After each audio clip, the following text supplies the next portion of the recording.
circuit suivant et on nous demande de calculer les courants qui circulent dans les branches, les chutes de tension et les puissances si on a le temps. Alors, pour résoudre ce problème, pour calculer ce courant, on doit calculer la résistance équivalente et puis, connaissant ce courant, on peut calculer les chutes de tension ici, les chutes de tension ici, chutes de tension ici, et on pourrait calculer les courants. Ça, c'est en utilisant le diviseur de tension. Maintenant, si on utilise le diviseur de courant, connaissant I1, on peut calculer I2 et I4 et les chutes de tension.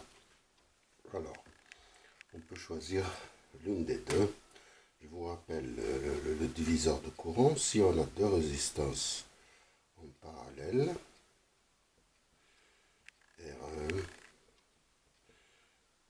I1, R2, I2, et on voudrait calculer I1 en fonction du courant principal. Alors, normalement, si on a la tension, on a I1 qui est égal à V sur R1 et I2 qui est égal à V sur R2. Puisque V c'est égal à la résistance équivalente multipliée par I, et la résistance équivalente de deux résistances en parallèle, c'est R1 multiplié par R2 sur R1 plus R2. Et donc la tension va être V égale à ça multiplié par I. Alors si on place V dans ces équations, on aura justement R2 ici sur R1, parce que le R1 se simplifie, donc on a ça, multiplié par le courant principal, et ici on a R1 sur R1 plus R2, multiplié par I. Donc on peut utiliser par exemple le diviseur de courant pour calculer I2 et I4. Alors, si on veut calculer I2 et I4, donc on peut utiliser cette formule. J'ai réécrit les équations en fonction, bien sûr, I total c'est I1 ici, I2 c'est celui-là et I4, donc je peux calculer I2 en fonction de I1 et je peux calculer I4 en fonction de I1. Alors là, I2 c'est là, cette résistance, c'est R4 sur R4 plus la somme de ces deux. Voilà. Et puis I2, c'est ça. I4, c'est la somme de ces deux. C'est R2 plus R3 sur la somme de ces trois. Voilà. Voilà, c'est ça. Donc on va utiliser ça. Ou bien, on utilise le diviseur de tension. Le diviseur de tension, c'est pareil. Si on a deux résistances en série, on peut R1 et R2 en fonction de la tension maintenant d'alimentation. V1 c'est égal à R1 multiplié par I. R2 c'est égal à R2 multiplié par I, mais I c'est V sur la somme des deux. On réécrit les équations, donc ici on aura R1 sur la somme multiplié par la tension principale, et ici c'est R2 sur R1 plus R2 multiplié par V. Alors ici, on peut l'utiliser pour calculer, par exemple, pour calculer la tension ici, voilà, et la tension ici, et la tension ici.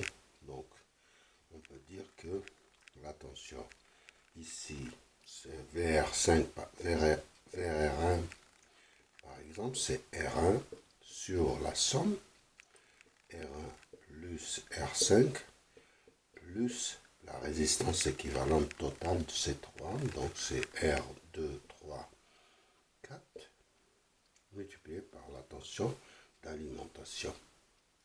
On peut écrire aussi que VR5, c'est R5 sur la somme de toutes les résistances. Pareil pour VR2, 3, 4. C'est R2, 3, 4 sur ça multiplié par la tension principale. Voilà. Donc, on choisit l'une des deux méthodes pour calculer les cours. Alors, je commence par calculer la résistance équivalente de ce circuit. C'est R1. Je commence par la première étape, c'est R2 et R3 sont en série, donc on fait la somme.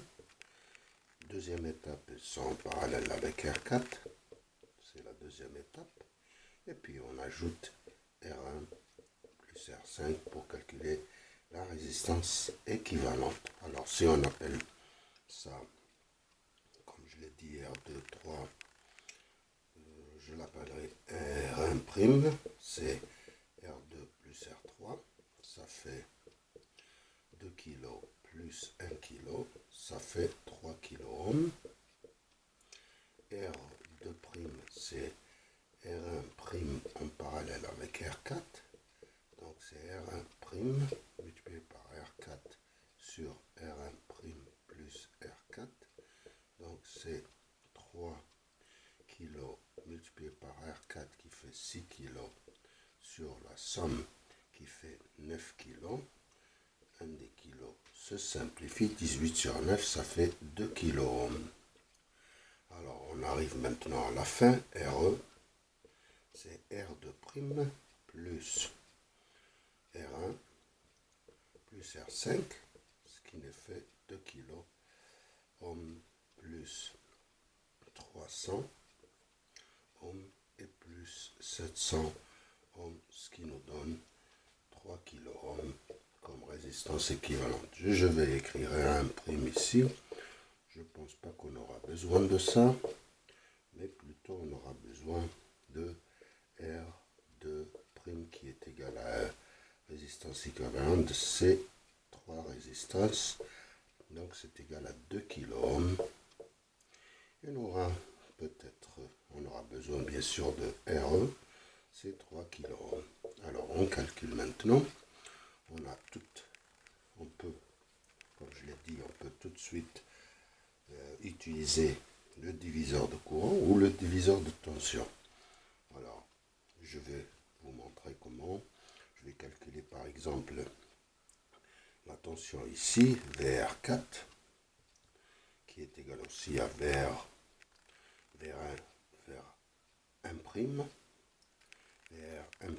voilà.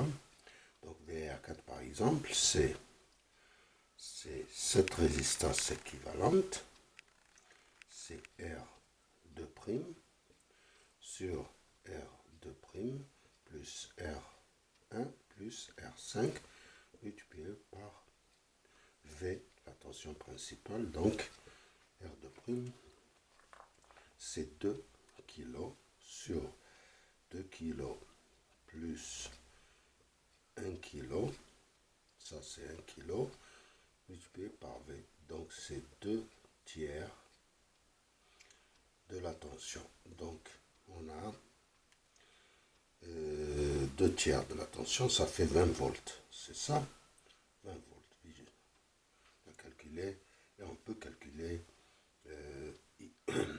on peut même calculer I1 avec cette tension, c'est VR4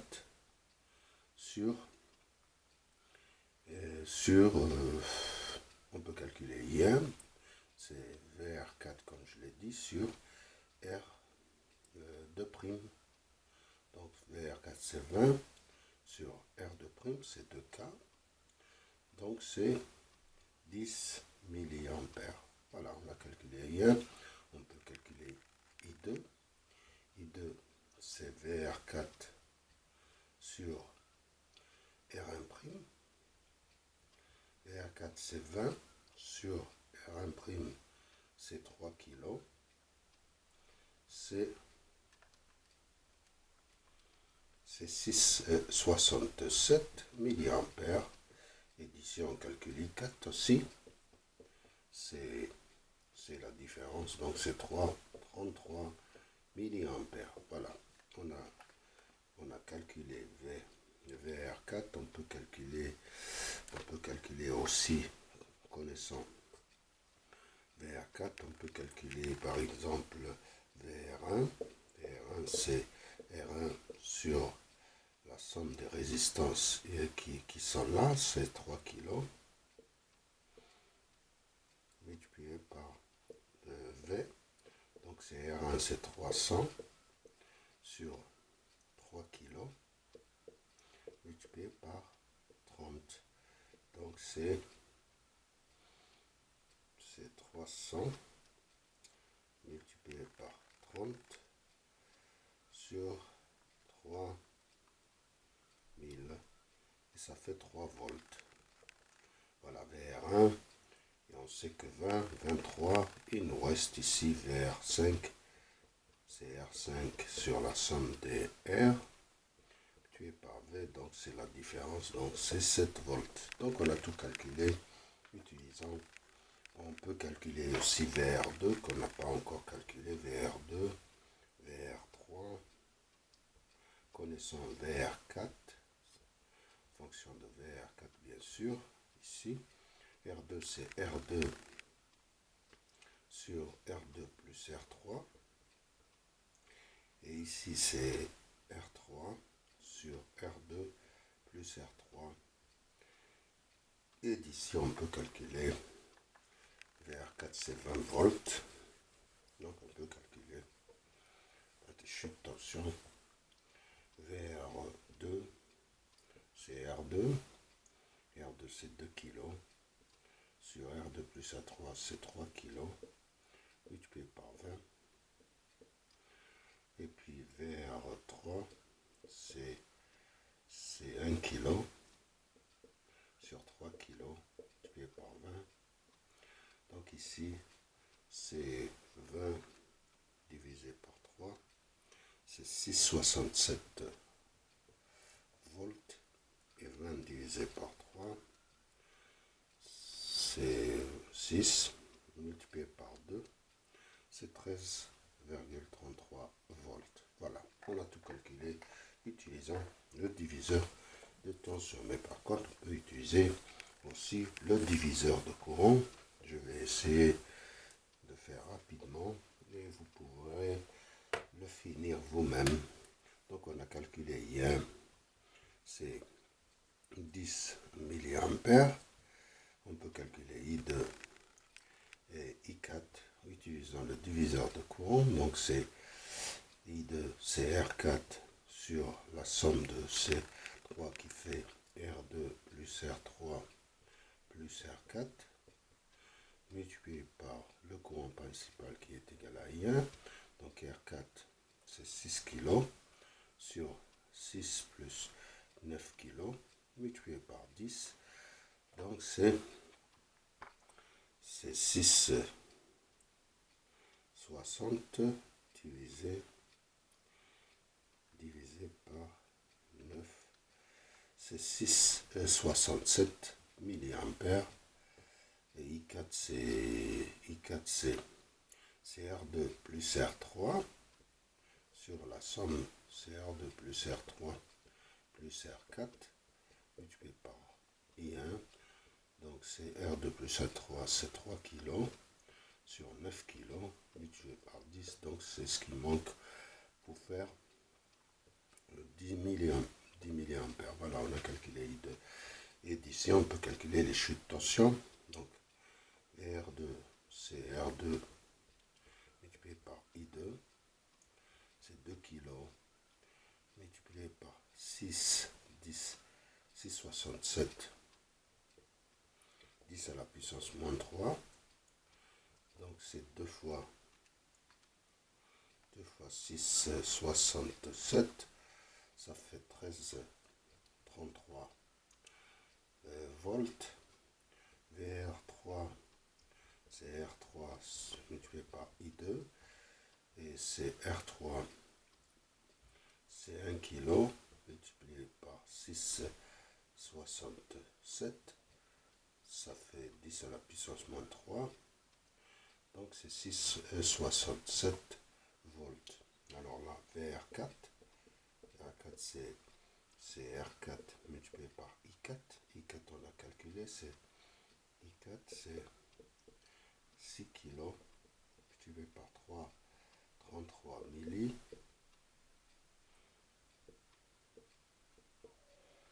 6 fois 3, ça fait 20 volts. On a calculé VR1, on peut le calculer, c'est R1 multiplié par I1, c'est 300 multiplié par 10 milli, c'est 3 volts. Et puis VR5, c'est R5 multiplié par I1, et c'est 700 multiplié par 10, et c'est 7 volts. On a tout calculé.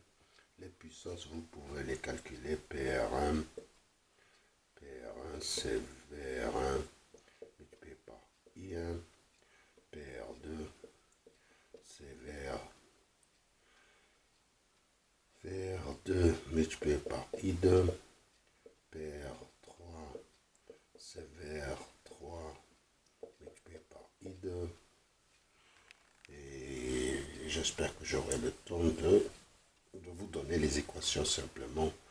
PR4 c'est VR4 multiplié par I4, PR5 c'est VR5 multiplié par I1, et puis la puissance totale c'est V multiplié par I1, et c'est 30 multiplié par 10 milli, donc c'est 300 milliwatts. Voilà, j'ai terminé et je vous remercie.